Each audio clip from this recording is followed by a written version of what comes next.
When I first started using co-mapping, there were a number of things that confused me initially, though, and then after I used it for an hour, I wondered why it was that I was confused to begin with. So what I'm going to do is just go over a couple of points, and hopefully it'll get you over a couple of the initial rough spots that I ran into.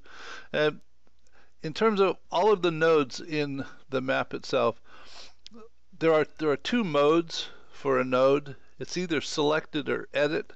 If you click on a node, it is in fact in the selected mode.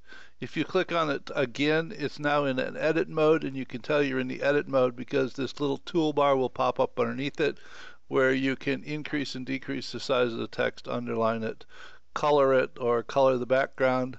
The link and the unlink are if you want to select a portion of the text or all of the text and actually attach a link to it to somewhere else and click on the little link. It'll open a dialog where you can paste in the URL that it's supposed to link to and then tell it OK, and then this will in fact be a link like the one down here, and if you double click on it, it will follow it, and it always opens links in a new window unless you explicitly created it and told it not to.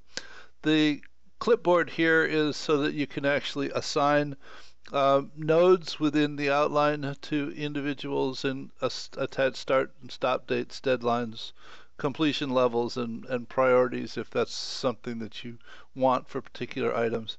And the last item is a notepad. If you click on that, it will open a dialog where you can actually put a note in it or attach a note to that particular node. You can tell it OK and it will save it, or you can click on anything else and it will automatically save it.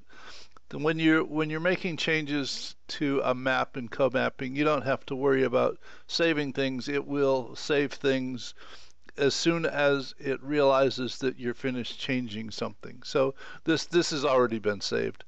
When you mouse over something that has a note attached, when you mouse over it, it will show you what the note is. If you click on the note itself, it will put the note in the dialog box for you to edit. If the dialog isn't open, it will in fact open it. So as I said, there are two modes. There is the selected mode and the edit mode. And if you select any place else, it deselects it. When you select a node, when it's selected, if you simply start typing, it will replace the text. And to finish the edit, simply hit enter. If a node is selected and you're not in the edit mode, if you hit enter, it will open a new node underneath it. And once you finish entering the label for that node, you simply hit enter to finish the entry. And you can do that on an ongoing basis quite readily. Though if you want to create a child node, simply hit the right arrow and it will create a child node, and then enter will create siblings. And if don't worry about creating things in the wrong place, because one of the things that I like most about co-mapping is the ease with which you can in fact rearrange thoughts. And I do an enormous amount of what I refer to as spew and review, in terms of I just go ahead and take a whole set of thoughts and I just chunk them in there, and then I massage them on an ongoing basis, and then I revise them and add some more. And it's just, I find it a marvelous environment to sort of distill things down after I've blown them up all over the place. So this is just the demo map that there's a link to in the Financialist map, and you don't have to worry about it because it doesn't save anything. You can't hurt it. In the Financialist map itself that we've been using, the part that I wanted to talk a little bit about is that from the last time that you visited the map, if somebody changes it after you visited it, you will get an email saying it's been changed and who changed it. You won't get a message every time somebody changed it, just the first time that it's changed after the last time that you were there. And when you go back there, you will notice that there will be a set of markers in it, and because it hasn't been changed since I was here last, I needed to turn these on. And it tells me who changed which nodes when.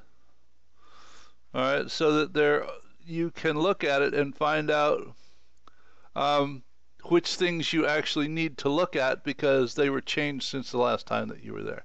It's real nice in that regard, and especially it's going to be helpful in this context because there are in fact going to be a substantial number of people actually contributing to the map itself. So the last point being, there's also, if there are multiple people in this map at the same time, and there can in fact be 20 people editing this map simultaneously, if there's another person in here, there'll be a little label that pops up that tells you what node that person is actually on, so that there won't be a likelihood of you colliding with each other because everybody knows where everybody else is.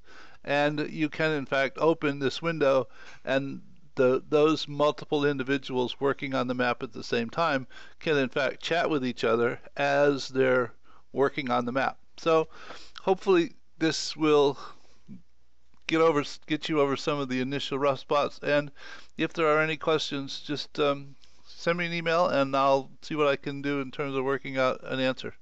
Take care. Bye.